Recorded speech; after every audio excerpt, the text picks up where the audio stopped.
Don't judge your day by the harvest you reap, but judge your day by the seeds you plant. ప్రతిరోజు మనం ఎలాంటి కొలమానం మన జీవితంలో విజయం వచ్చిందా లేదా అని చూసుకోవాలంటే ఆ రోజు వచ్చిన సక్సెస్ కాదు, ఆ క్షణం వచ్చిన చిన్న విజయం కాదు, మనం భవిష్యత్తుకి ఆ రోజున ఎటువంటి పునాదులు వేసామనేది చాలా ఇంపార్టెంట్. ఎంత గొప్ప క్రికెటర్ అయినా, ఎంత గొప్ప ప్లేయర్ అయినా ప్రతిరోజు ప్రాక్టీస్ చేయకపోతే ఆటలో వీక్ అయిపోతారు.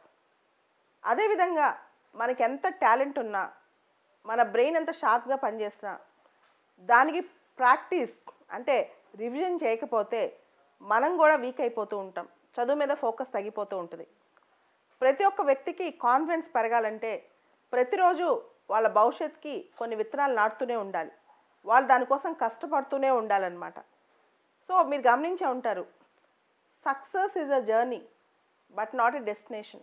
అంటే మనకు సక్సెస్ రావాలంటే అది నిరంతరం కృషి చేస్తూ ఉండాలి. ఎక్కడో చోట గబుకుని ఆగిపోయామనుకోండి, ఆ సక్సెస్ అనేది ఇంకొంత దూరం అయిపోద్ది అనమాట. సో కీప్ వర్కింగ్, ఎప్పుడు పని చేస్తూ ఉండండి, మనం అనుకున్న లక్ష్యం కోసం పోరాడుతూ ఉండండి.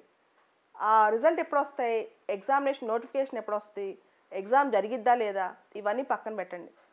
ప్రతిరోజు ఈ క్షణం, ఈ మూమెంట్ అనేది మనకి ఫైనల్. ఈ మూమెంటే మన చేతిలో ఉంది.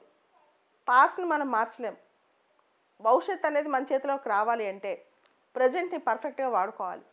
సో ఈ క్షణాన్ని, ఈ రోజుని మాత్రం వృధా చేయకండి. ఈరోజు మన చేతిలో ఉంది, దీన్ని మ్యాక్సిమం మన గోల్ కోసం ఎలా వాడుకోవాలి. ఇండియాలో, ఈ ప్రపంచంలో ఈ రోజును మనం వాడుకునేది పర్ఫెక్ట్గా, ఎవరు వాడుకునేది చక్కగా నైట్గా హ్యాపీనెస్ రావాలి. వచ్చినప్పుడే మనం సక్సెస్ నిజంగా సాధించినట్లు లెక్క. సక్సెస్ అంటే రిజల్ట్లో లేదు, మనం ఇప్పుడు చేసే ప్రయత్నంలో ఎక్కువ సక్సెస్ ఉంది. చాలామంది రిజల్ట్ వస్తే సక్సెస్ అయినట్టు, రిజల్ట్ రాకపోతే ఫెయిల్ అయినట్టు అనుకుంటారు. కాదు, మనం ప్రయత్నం చేయకపోతే నిజంగా ఈరోజు మనం ఫెయిల్ అయినట్టు. ఈరోజు ఈ ప్రయత్నాన్ని మొదలెట్టండి. ఈ రోజుని ఎంత ఎఫిషియెంట్గా వాడుకున్నాను, నాకంటే ఎవ్వరు పర్ఫెక్ట్గా వాడుకుంటారని అనే విధంగా ఈ రోజుని వాడుకోవడానికి ట్రై చేయండి. ఈరోజు ఈ విధంగా స్టార్ట్ చేయండి.